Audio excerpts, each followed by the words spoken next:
The world came to a dead stop for me 2 years ago, but it had been dying for much longer. My boots crunched on the shattered asphalt of a forgotten highway, a brittle sound that broke the profound, oppressive silence. From 100 yards out, I saw her, a splash of purple against the endless monochrome gray. Up close, the detail was a gut punch. A little girl, sprawled out on her back, her body a grotesque mess of dark, leathery skin, baked and mummified by the unrelenting sun. Her purple nightgown, once a vibrant, childish hue, was now a faded bruise against the desiccated earth. My eyes shot to hers. They were wide open, a fermenting gray that stared past me and into the sun-bleached sky. They were a void, a perfect reflection of the hollow world that had swallowed her. They seemed to stare at something I couldn't see, a last image burned into her retinas. I scanned the scene with a practiced eye.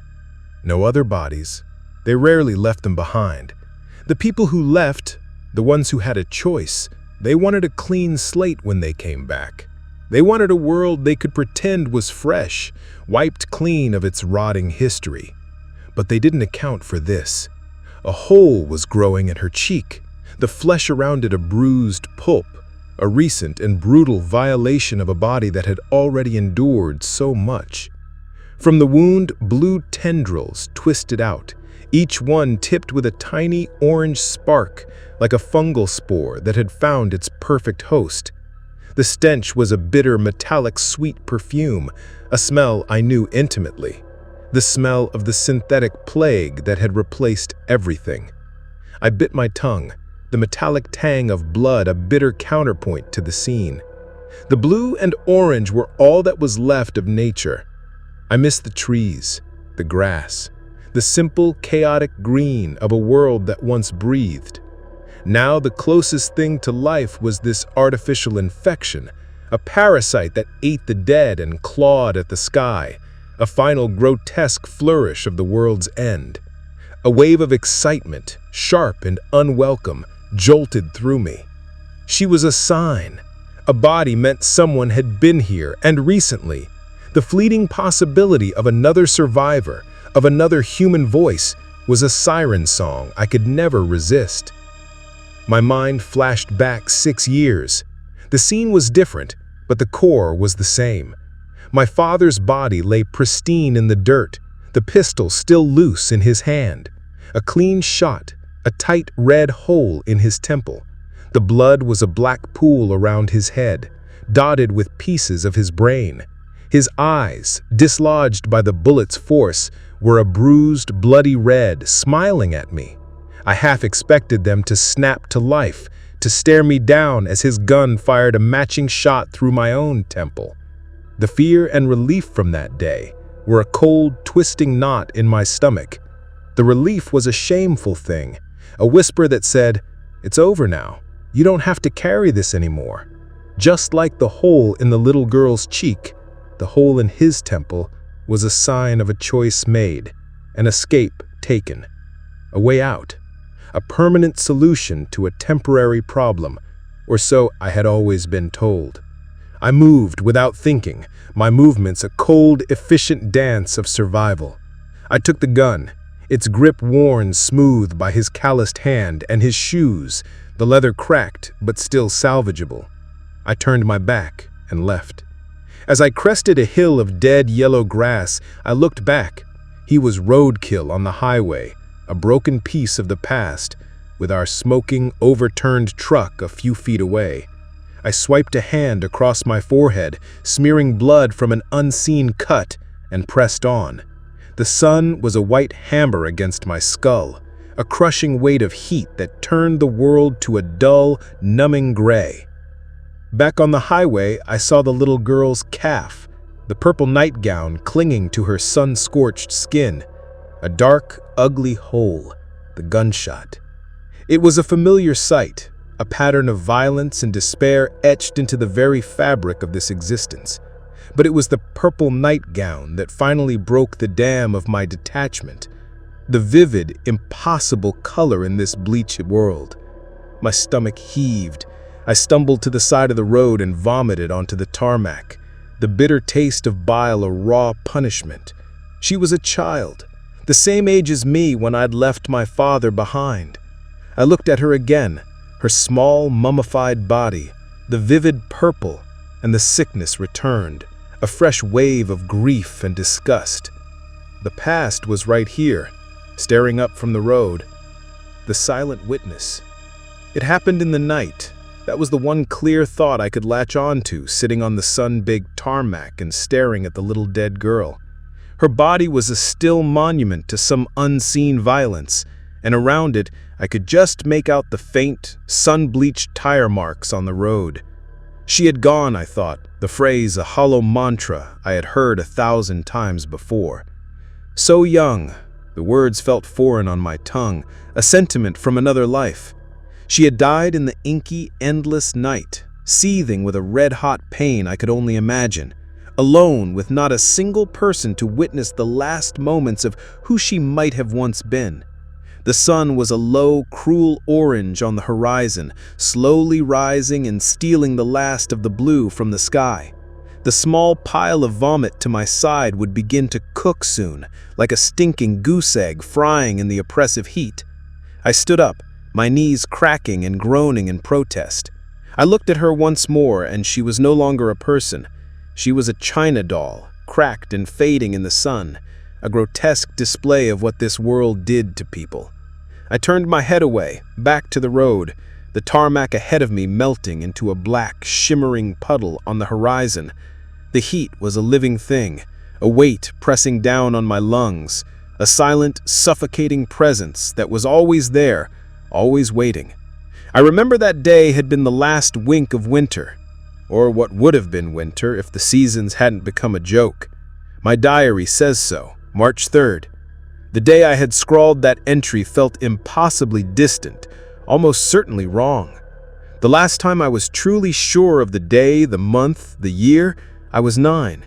It was the day the school caught fire and burned down. The village burned for a week. The school was first, a black plume of smoke reaching into the purpley gray midday sky. The grass was already threadbare and yellow. The buildings were lazy wooden shacks, standing crooked and peeling like a pile of matches. It was difficult to build, to gather materials, to do anything at all when you sweltered all day under a rock or in a shack waiting for the midnight hours. The village burned, and then my grandmother picked up a vial of bleach on the exodus, a choice I couldn't comprehend then, but understood so well now. Soon everybody was gone, my father on his way to join them. That day, after seeing the dead girl, I had collected enough gas and food to wait out the summer in the caves. They were damp, dripping places if you went down far enough, a welcome relief from the sun's scorching assault. They stank of rotted bodies, those who had starved or gone in a desperate search for refuge. But it was cool. It was dark. It was safer than third-degree burns and the gnarling tumors that grew in the light. The midnight people, we called them. The ones who had not gone by choice. The ones who lived long enough for the light to consume them, for the lesions to erupt and the skin to peel away in layers. They were the true victims, the silent, staggering ghosts of a world that refused to give them a peaceful end. I had left it so late that day. I knew to stop driving and lie in the grass under the car, knowing I would usually pass out from the heat after an hour or so. The sun would beat down on the metal of the car, turning it into an oven, but the shadow underneath was a small, blessed island of temporary relief. I would wake up soaked in sweat, my mouth a desert.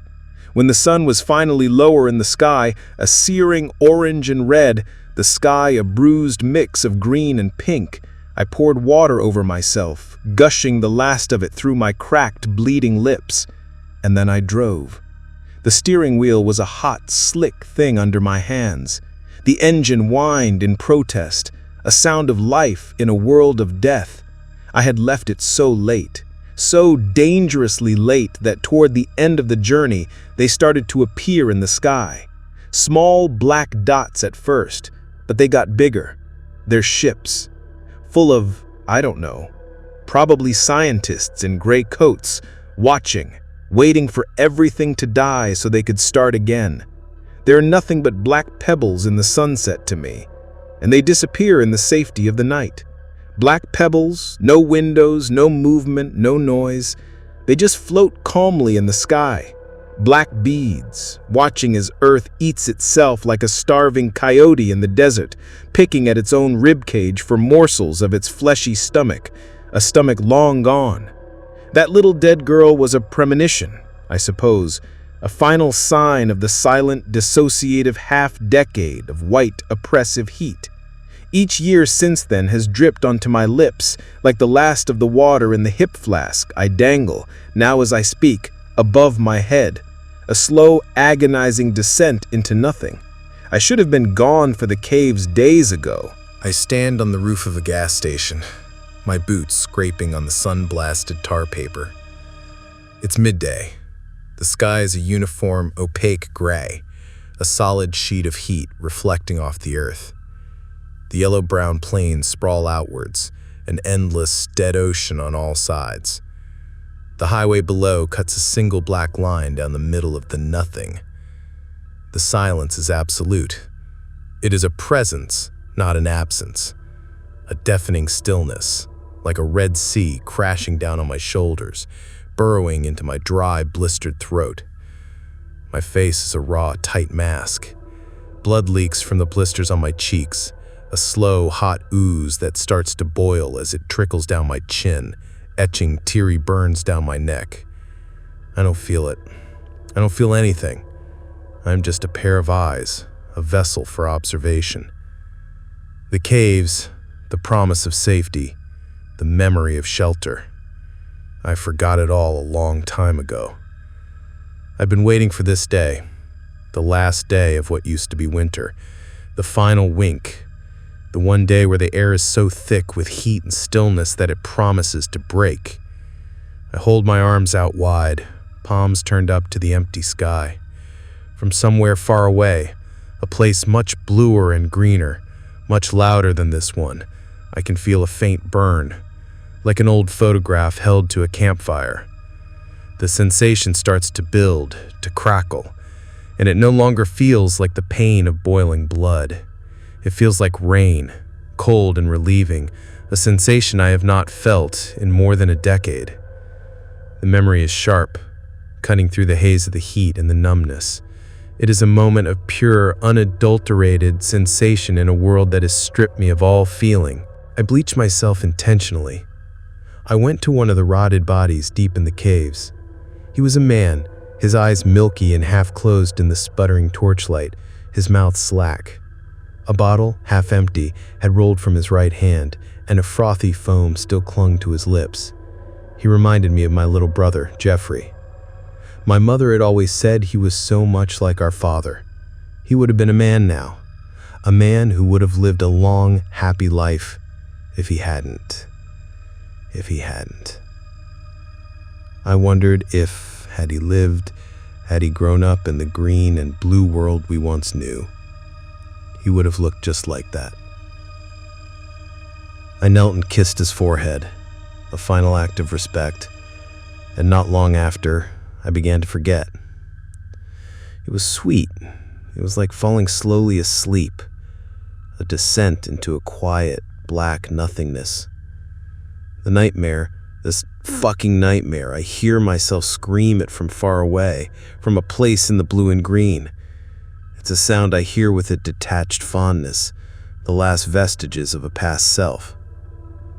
My legs begin to give out on the roof of the gas station, and I start to turn away now, a silent surrender. I can feel a presence, something I name nothing, holding out a hand for me.